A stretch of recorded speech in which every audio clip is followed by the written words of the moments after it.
Welcome, and thanks for joining me for this presentation. My name is Merlin Major.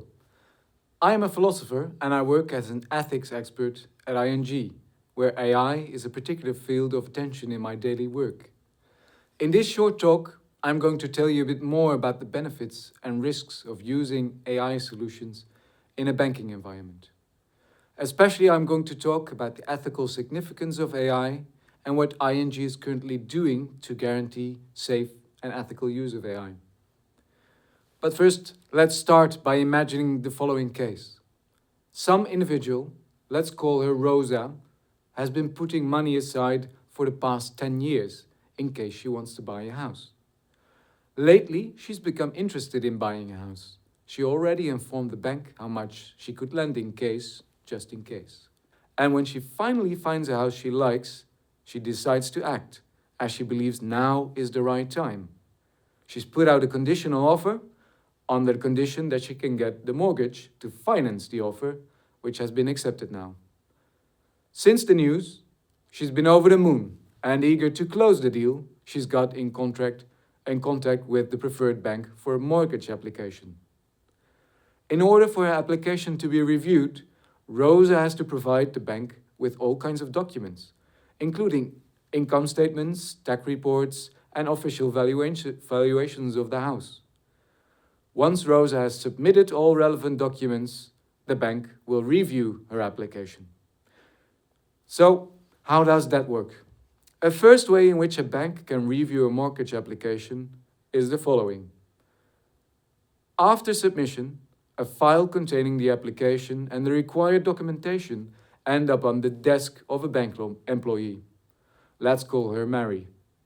Mary, who works at the local branch office where Rosa also filed her paperwork, is asked by her supervisor to review the application. Mary will need to have a clear command of all relevant legal, financial, and economic issues in order to become a justifiable conclusion. Normally, she will also need to have sufficient experience to make a proper assessment of the impact of relevant circumstances to a particular case. For instance, Rosa's financial situation might be impacted by the fact that her parents, who are retired and reasonably well off, are willing and able to support Rosa if needed. So, Mary will assess Rosa's application on the basis of facts and certain predefined standards. In case Rosa's application is rejected, Mary can be asked to motivate her decision and explain it to Rosa. So, now let's consider a second approach. After Rosa has submitted all relevant files again, her application is reviewed by an AI model. What are the potential benefits of this approach?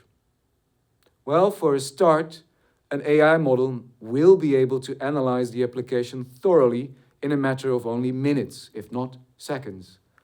This means that Rosa will not have to wait for a response for days or even weeks in anxiety. Saving hours of expensive research by Mary and her colleagues will also result in reduced costs, which can result into lower costs for banking products and services for Rosa, but also for other customers. Most importantly, however, is that the AI solution offers the prospect of objectivity in judgment. Such decisions would be better because they are not the result of the subjective and often unconscious beliefs, desires, preferences of a person like Mary might bring to her decision. Mary may know Rosa from the past, for example, or through a mutual friend, for instance, and her feelings towards Rosa might unconsciously play a role in assessing Rosa's application. To some, this might seem a bit extreme, perhaps, but we know for a fact that sometimes even the judgment of highly qualified and experienced decision makers is not the result of a well-balanced, deliberate, and conscious thought process. Upon further examination, such decisions appear to be based on circumstances that have no direct rational bearing on the case. Scientific research has shown, for instance, that judges are less likely to grant parole to prisoners in otherwise comparable cases, when a case is heard closer to the end of the morning or afternoon session. The widely accepted explanation for this is that judges, like all people, get tired after a while and hungry, which makes them vulnerable to a bad temper. Obviously, such circumstances do not play a role in the decision-making process of AI solutions. AIs don't eat breakfast, they don't have busy and stressful lives, and they don't get bad tempers. But another reason why AI solutions bring the promise of better decisions is that these will have direct access to, and in fact will be trained upon, large amounts of data. Such data sets will likely include information regarding decisions made in other mortgage applications.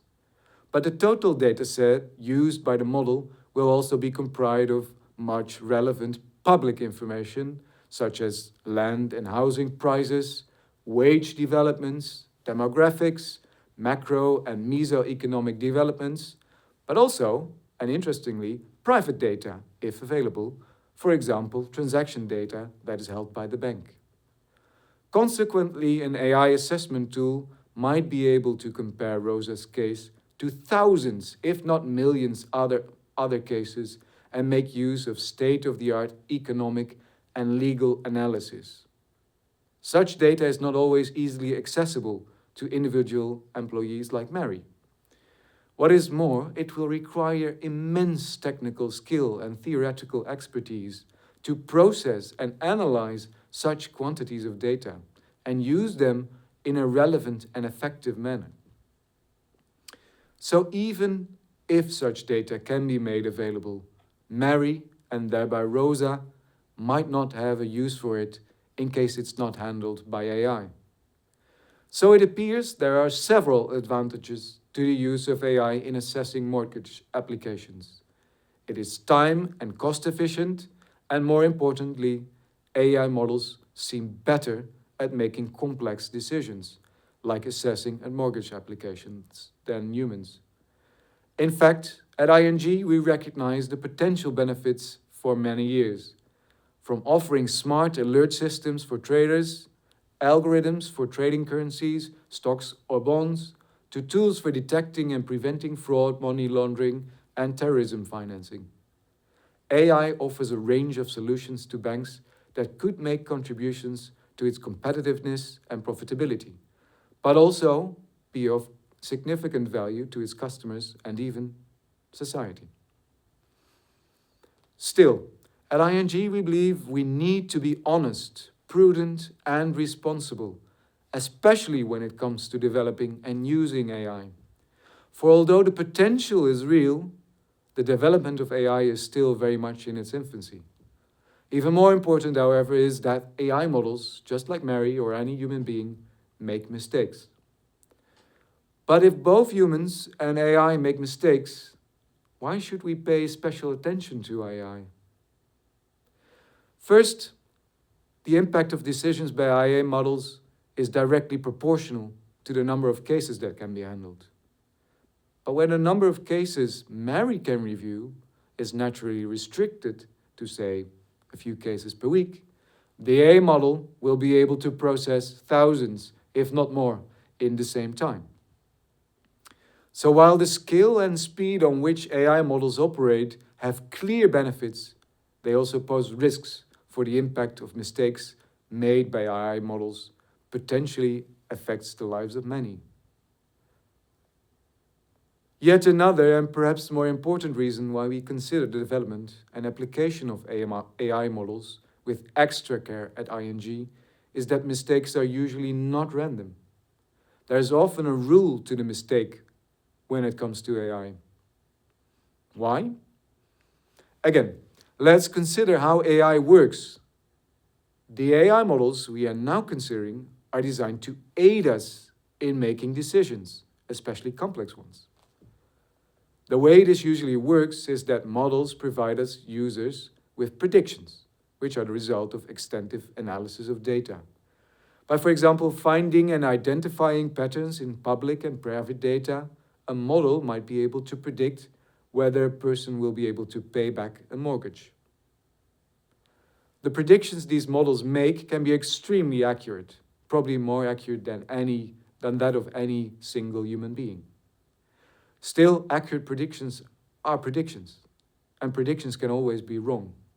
Otherwise, the future would probably not be open. And this is where things can go wrong. For one thing that can happen is that the mortgage application might be rejected by an AI model when, based on the facts, the application should actually have been accepted. But the opposite is also true. A model may accept an application when in fact it should be rejected. Now, a model will try to uphold and bolster its predictive accuracy above anything else. This is what it's designed to do. In our example, this would mean that an AI model will likely prefer to err on the side of being too risk-averse rather than the reverse. In other words, the model will prefer to reject applications which might otherwise be accepted instead of accepting applications that might otherwise be rejected. In our example, that might mean that the model does not take into account sufficiently the fact that Rosa is finishing her medical degree, is top of her class, and that her parents are willing and able to support her financially, if needed, and instead it will only focus on harder data, income and costs. Now you might think this is still excusable, but let's consider for a moment that the basis for rejecting Rosa's application is not her level of income or costs. In fact, the reason for rejecting her application lies in a discovery made by the model. It found that the people in Rosa's neighborhood are twice as likely to default on their mortgage than in an average neighborhood. It might reject Rosa's application for that reason. This will not seem fair to all, as the model's reasoning does not seem to take into account the particular circumstances of Rosa's case. However, the situation becomes even more unsettling when we consider that more complex models will not necessarily restrict themselves to searching and using such obviously relevant features, or even features that are permissible. If we assume, for instance, that Rosa's neighborhood consists mainly of people from a certain minority, people from a certain racial or religious background, we can see that the preferred method of the model, which need not be programmed or designed by developers explicitly that way, is inherently biased and flawed in an ethical way. And this takes us directly to the sort of ethical concerns we take to heart at ING. Through various programs, structures and processes like the Orange Code and our Global Code of Conduct, we have committed ourselves to a way of doing business that places integrity above all. So what's ING's approach to AI and ethics? As a first step, we observed that for the safe and ethical use of AI, it is not sufficient to restrict attention solely to the quality of AI models. For on the one hand, training data on which AI models are developed may already be contaminated. This way, AI models may be compromised even before they're designed and taken into production. On the other hand, the way people put models to use also affects the moral virtue of AI. So what we concluded is that together with model ethics, data ethics, and user ethics are necessarily an integral part of a view on AI ethics. From design to development, from production to use, ethics should be in the DNA of the whole ING IA ecosystem. But recognizing these different stages is just the start, because ethics needs to be part of the whole value chain by desire and design. So we defined our founding or basic AI values. Besides our own code of conduct and existing data ethics principles, they include the right to privacy, the right to autonomy, Together they form the starting point for all internal policies, guidelines, and trainings on AI. However, we recognized that next to this more traditional approach, there is in fact also an opportunity for technical innovation and design here. At ING, we are exploring ways in which AI models can be programmed to operate in more ethically aware ways.